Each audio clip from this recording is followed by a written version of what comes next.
और कहा यह जा रहा है कि पाकिस्तान की जो अदलिया है, इसकी आज़ादी जो है, वो सल्ब कर ली गई है या सल्ब की जा रही है। और कॉन्स्टिट्यूशनल बेंच के हवाले से भी मैं आपका व्यू चाहूँगा। लेकिन आप पहले तो ये बताइए कि क्या अदलिया की आज़ादी, जिसको हम कहते हैं, ये है और क्या ये सल्ब हो रही है? और किस तरह से सल्ब हो रही है? क्या 26वीं आईनी तरमीम से हो रही है या इसकी कुछ और भी वजूहात हैं? देखिए जहाँ तक कि अदलिया की आज़ादी की बात है, मेरे ज़हन में हमेशा ये बात रही है कि अपना प्राइमरी आज़ादी को सेफ़ गार्ड करने की ज़िम्मेदारी अदलिया पर खुद है।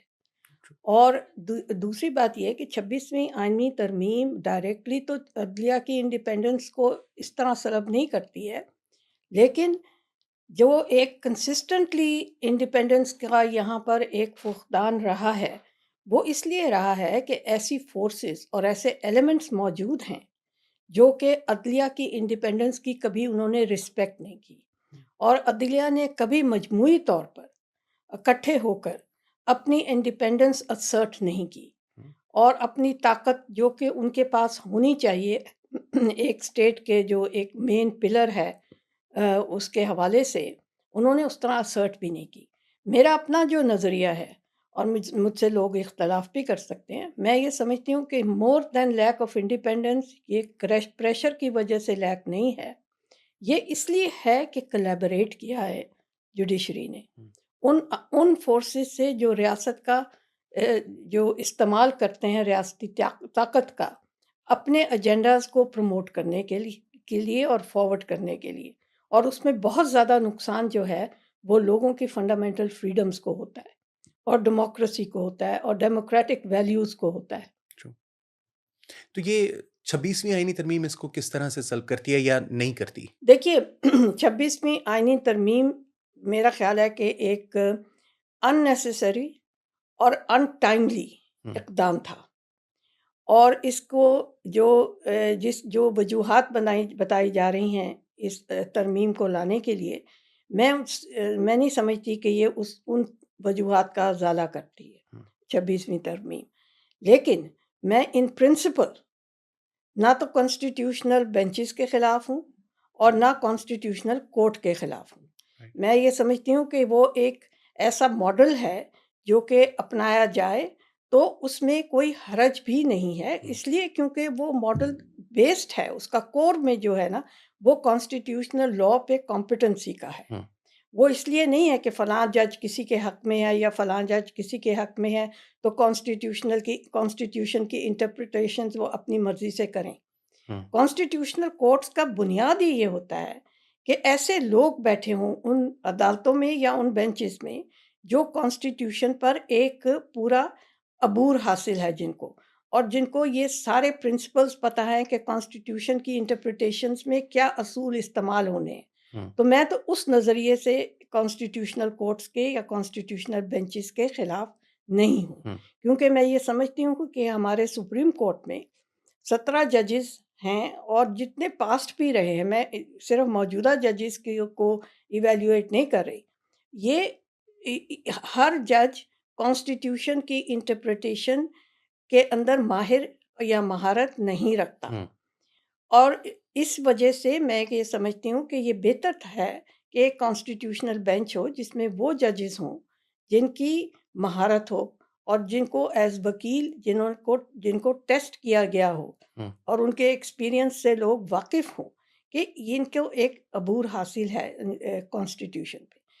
मैं ये समझती हूँ कि ये जो 26वीं आईनी तरमीम है, अगर एक-एक आइटम लिया जाए अलग-अलग से, तो उसमें आपको नज़र नहीं आएगा कि जुडिशियल इंडिपेंडेंस किस तरीके से कॉम्प्रोमाइज़ हो हुँ, रही है। लेकिन मजमूई तौर पर जब आप इसको देखते हैं, तो आपको ये नज़र आता है कि इसकी मोटिवेशन भी ये है कि किसी तरीके से अदालतों पे कोई कंट्रोल हो, उनके फैसलों पर कोई कंट्रोल हो और दूसरी बात ये कि इसकी जो अपॉइंटमेंट ऑफ जजेस हैं हुँ, और अपॉइंटमेंट ऑफ जो बेंचेस हैं, वो हुँ, बहुत क्रिटिकल एरियाज़ हैं। हुँ, और उसमें मुझे अभी भी शक है कि वो जो है उसमें अल्फाज में तो कोई प्रॉब्लम नहीं होती कभी भी, ट्रू। लेकिन वो होती है कि कौन से ऐसे एलिमेंट्स हैं, हुँ, वो चाहे हुकूमती हों चाहे रियासती हों, वो इस चीज़ में इंटरेस्टेड हैं कि वो इन्फ्लुएंस कर पाएंगे। हुँ, देखिए, मैं और आप एक इंडिविजुअल है।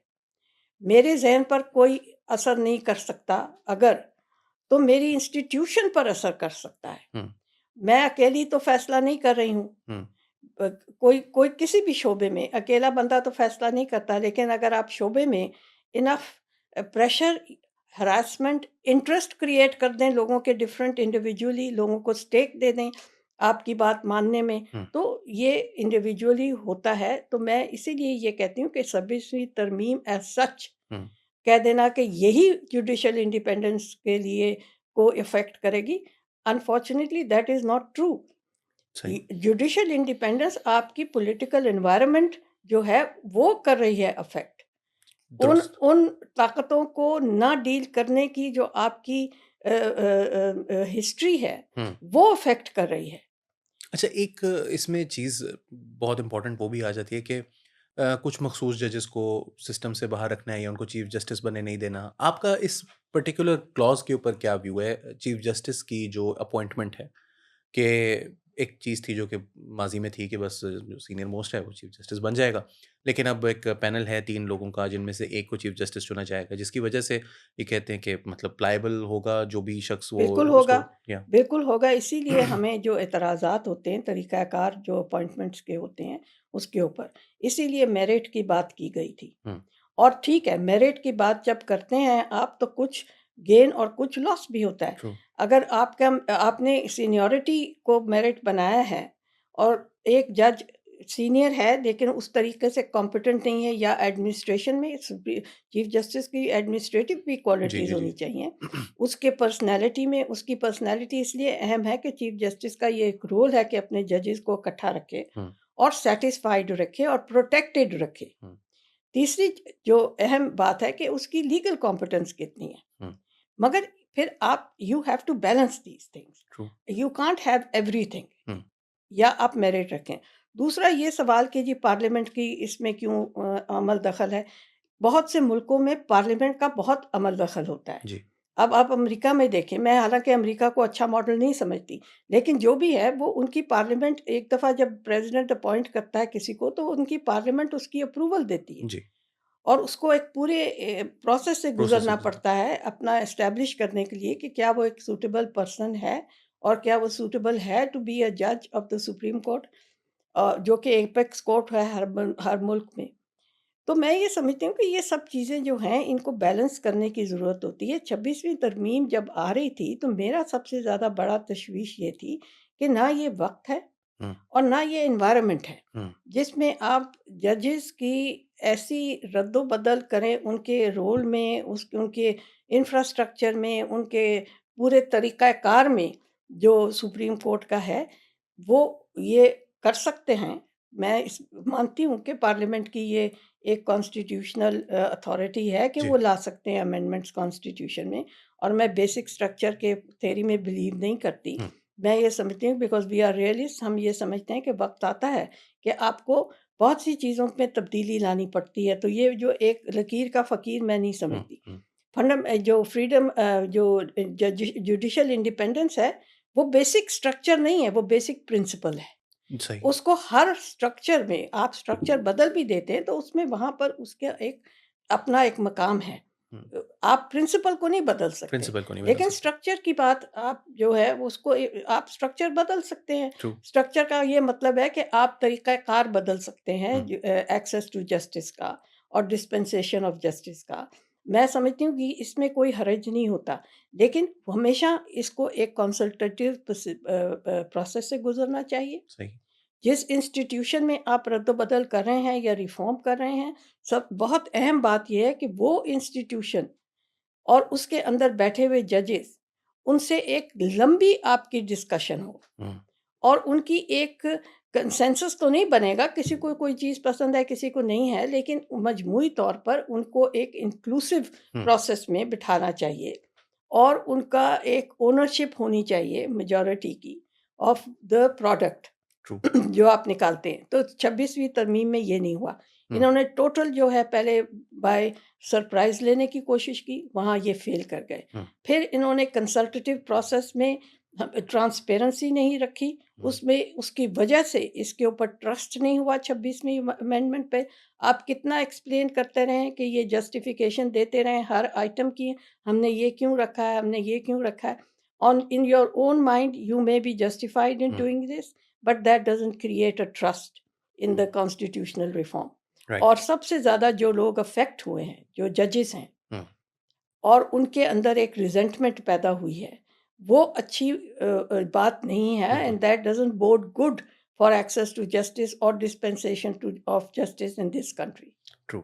लेकिन एक चीज़ है जो कि आपकी तमाम बातों से बिल्कुल इत्तेफ़ाक, लेकिन एट द सेम टाइम हमें कुछ रियल लाइफ़ एग्ज़ाम्पल्स भी हमारे सामने हैं। आपने बात की कि जो जज है कॉन्स्टिट्यूशनल बेंच के अंदर, फॉर एग्ज़ाम्पल अगर वो बैठ रहा है या सुप्रीम कोर्ट का चीफ जस्टिस है, उसकी कॉन्स्टिट्यूशनल कॉम्पिटेंस होनी चाहिए है, उसका एक एडमिनिस्ट्रेटिव उसकी अंडरस्टैंडिंग होनी चाहिए और उसको जो है वो कंसल्टेटिव प्रोसेस जो है वो उसको कॉन्स्टेंटली साथ रखना चाहिए, अपने जारी रखना चाहिए, अपने जजेस को साथ लेकर चलना चाहिए। मगर हमने माज़ी में देखा है, नॉट नेमिंग एनी नेम्स, लेकिन हमने देखा कि बहुत सारे जजेस थे जिन्होंने अपने जजेस को साथ रखा, but there and they were very competent people, no Cambridge से पढ़े हुए हैं, बड़े बड़े कॉलेजेस से पढ़े हुए हैं, बड़ी बड़ी लॉ फर्म्स से आए हुए हैं और नामी ग्रामी वकला रहे हैं अपने ज़माने में, मगर उनके जो फैसले हैं वो आपको दिखाई देते हैं कि वो पॉलिटिकली मोटिवेटेड हैं और एक सियासी जमात को या दूसरी सियासी जमात को उसका फ़ायदा हो रहा है या नुकसान हो रहा है। तो और बहुत क्लियरली बहुत सारे मतलब सीनियर वुकला की राय अगर आप लेते हैं तो वो कहते हैं कि वो कॉन्स्टिट्यूशनली फ़ैसले गलत थे। आईनी तौर पर, कानूनी तौर पर उनकी लेजिटिमेसी नहीं बनती। लेकिन एट द सेम टाइम उन्होंने ये फ़ैसले किए हैं। सो ये जो पार्लियामेंट का रोल है, ज़ाहिर है कि इसके अंदर भी आपके ख़्याल में वो बैलेंस क्या है? और वो जो माज़ी के फ़ैसले रहे हैं, उनको देखते हुए डोंट यू थिंक कि पार्लियामेंट और उनके जो साथ पीछे उनके खड़ी हुई कुव्वत है, उनको लगता है कि भई ठीक है, अब हमारा जब एक सर्वाइवल की वॉर है, इसके अंदर ठीक है अगर कुछ प्रोसेसेस जो हैं वो थोड़े बहुत इधर-उधर होते हैं, तो प्रोसीजरल इश्यूज़ के अंदर हम नहीं पड़ेंगे। मोटी-मोटी बात जो है वो ये है कि हमें कुछ जजेस जो हैं वो खतरनाक हैं हमारे सिस्टम के लिए, तो उनको हमें साइड पर करना है। So where does this balance how how do you strike a balance? देखिए, पहली बात तो ये है कि क्लैरिटी ज़हन में ये होनी चाहिए कि जब पास्ट में जजेस ने वो उनका जो भी था परफॉर्मेंस और या कैपेबिलिटी, हुँ, वो छोड़ दें, अगर वो पढ़े लिखे थे या नहीं थे, वो मैं उसमें उसके ऊपर मैं कमेंट नहीं करना चाहती। लेकिन मैं ये कहना चाहूँगी कि वो उन्होंने एक पॉलिटिकल पार्टी पर दूसरी पॉलिटिकल पार्टी को फ़ौक़ियत नहीं दी है। हुँ, जो एलिफेंट इन द रूम है ना, हुँ, उसको नेम करने की ज़रूरत है। हुँ, वो पॉलिटिकल पार्टी को फ़रोग़ देने के लिए या उसको फ़ेल कराने के लिए नहीं जजमेंट्स दे रहे थे। वो उनके पीछे जो फ़ोर्स खड़ी थी, हुँ, वो ये सब कुछ उनके एजेंडे का हिस्सा होता था। हुँ, और मैंने इसीलिए कहा है ना कि ज़रूरी नहीं कि वो प्रेशराइज़ कर रहे हों। ये कोलैबोरेटर्स होते हैं हुँ, और ये उसी एजेंडे में बिलीव करते हैं। हुँ, Not everybody who has been elevated to the benches in this court of the higher judiciary, वो कोई फरिश्ते नहीं थे और उनकी जो इंडिपेंडेंस थी वो क्रिटिकल डिटर्मिनेंट नहीं था उनकी सूटेबिलिटी का जब उनको अपॉइंट किया गया हुँ, था। तो वो जो पीछे फोर्स खड़ी है, जो एलिफेंट इन द रूम है, बजाय पॉलिटिकल पार्टीज़ को आप ब्लेम करें कि इनको एक जजेस जो हैं वो एक को या दूसरी को फ़ेवर करें, ये इनको फ़ेवर नहीं करते। हुँ, ये फ़ेवर करते हैं जो पॉलिसी या पसंदीदगी होती है आपकी फ़ौज की। हुँ, और फ़ौजी लीडरशिप जिसने गलबा अभी भी जमाया हुआ है आपके अंदर, ना सिर्फ़ पॉलिटिकल एनवायरनमेंट का, सोशल एनवायरनमेंट का और इकोनॉमिक एनवायरनमेंट का। हुँ, ज़ियाउल हक ने सोशल एनवायरनमेंट अपने इक़दामात से डिस्ट्रॉय की। वो वो कोई सिर्फ़ सियासी काम नहीं कर रहा था। वो सियासत को जो मोड़ता-तोड़ता था, वो साथ-साथ सोसाइटी की फैब्रिक भी डिस्ट्रॉय कर रहा ट्रू, था। तो ये जो इन्होंने हरकतें की हुई हैं और जो इनकी हिकमत अमली जो हमेशा फेलियर हुई है, मैं ये समझती हूँ कि ये जो एक बने हुए हैं ना कि सिक्योरिटी के मोनोपोलाइज़र्स के हम जानते हैं सिक्योरिटी इन जितनी इन्होंने जानते हुए या ना जानते हुए या गलत हिकमत अमली इस्तेमाल करते हुए इन्होंने पाकिस्तान की जितनी सिक्योरिटी को दाँव पर लगवाया है, हुँ, मेरा नहीं ख़्याल कि इंडिविजुअली किसी पार्टी ने भी हुँ, आज तक पॉलिटिकल पार्टी ने बशमूल पीटीआई ने सिक्योरिटी को इतना नुकसान पहुंचाने की कोशिश की होगी। हुँ, जो पीटीआई ने हरकतें की जिससे सिक्योरिटी आपकी अफेक्ट हुई है, वो भी इनके अंदर से उनकी ट्रू। राय आई और हुँ, जो इनको एडवाइस भी मिली और जो इनको लाइन दी गई और डायरेक्शंस दी गई। Hmm, so these are some of the things we must remember कि एक एलिफेंट है कमरे में और जुडिशरी भी उसके वल्नरेबल होती है, पार्लियामेंट भी वल्नरेबल होती है। हुँ, और इन दोनों को इनका सबसे पहला काम ये होना चाहिए कि अपनी इंडिपेंडेंस इंसर्ट करें हुँ, और लोगों को अपनी इंडिपेंडेंस के अंदर एक क्रेडिबिलिटी दें पहले। हुँ, मैं ये हम कहने से तो नहीं इनकी क्रेडिबिलिटी आ जाएगी कि हम बड़े इंडिपेंडेंटली काम कर रहे हैं। ये बिल्कुल। कहने से किसी की नहीं आती है हुँ, क्रेडिबिलिटी। आप दिखाएँ कि हमारी क्या क्रेडिबिलिटी है। आप अगर कोई इक़दाम करते हैं तो दिखाएँ कि ये कदम आपने अपनी मर्ज़ी से उठाया, ये गलत भी हो कई